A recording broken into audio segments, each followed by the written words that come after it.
হাই বন্ধুসকল, আজি আমি পিকনিক খাব গৈছিলোঁ বগীবিল আৰু আমি বেটা লগৰ মাকখিনি স্কুলৰ মাকখিনি গোটেইখিনি গৈছিলোঁ আৰু এনেকুৱা এটা ভাল লাগিছিলে। মই যেন কলেজৰ দিন ঘূৰাই পালোঁ আৰু পিকনিকৰ প্লেচটো বগীবিল গৈছিলোঁ। বহুত ধুনীয়া জেগা আৰু আমি এতিয়া পিকনিক জেগাত পাই গ'লোহি। এতিয়া আমি ব্ৰেকফাষ্ট কৰিম। কণী খাইছোঁ, খাজা আৰু চাহ আৰু বহুতেই ভাল লাগিলে। আৰু এয়া মোৰ ফ্ৰেণ্ড মমি, আমি কেনেকুৱা এনজয় কৰিছোঁ, বহুতেই ভাল লাগিছে।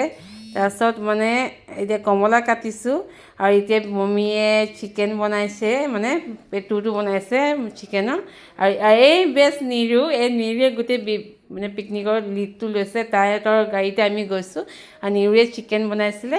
এতিয়া আমি চালাড কৰিছোঁ, বহুতেই ভাল লাগিছে। তাৰপিছত আমি অলপ ফটোশ্বুট কৰিলোঁ আৰু ব্ৰিজৰ ওচৰত বহুতেই ধুনীয়া লাগিছিলে ফটোশ্বুট কৰি আৰু বহুতেই ভাল লাগিছিলে আৰু মানে বেলেগ এটা মানে ভিউজ আহিছিলে আৰু ফটোশ্বুটত আৰু এনজয় কৰিলোঁ। আৰু বেছিকৈ আমি পানীৰ ওচৰলৈ যোৱা নাই, যিহেতু সৰু সৰু ল'ৰা ছোৱালী আছিলে, যিহেতু মই নিজৰ ল'ৰাক লৈ যোৱা নাছিলোঁ, গা ভাল নাছিলে।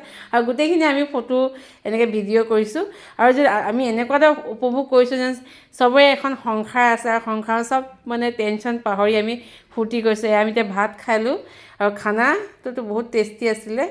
আৰু এতিয়া আমি খানা চানা খাই মেলি আৰু এতিয়া ডেন্স কৰিম আৰু বহুতেই ভাল লাগিলে। আৰু লাষ্টত আমি বিহু এপাক নাচিলোঁ আৰু চবেই এনজয় কৰিছে। আৰু এনেকৈ লেডিজ পাৰ্টি পিকনিক গ'লেহে ভাল লাগে, মতা মানুহৰ লগত গ'লে কেতিয়াও মানে ইমান ভাল নালাগে। এতিয়া আমি বাছতো এনজয় কৰিছোঁ আৰু চব বস্তু সোনকালে হৈছে। আমি 7 চিষ্টাৰ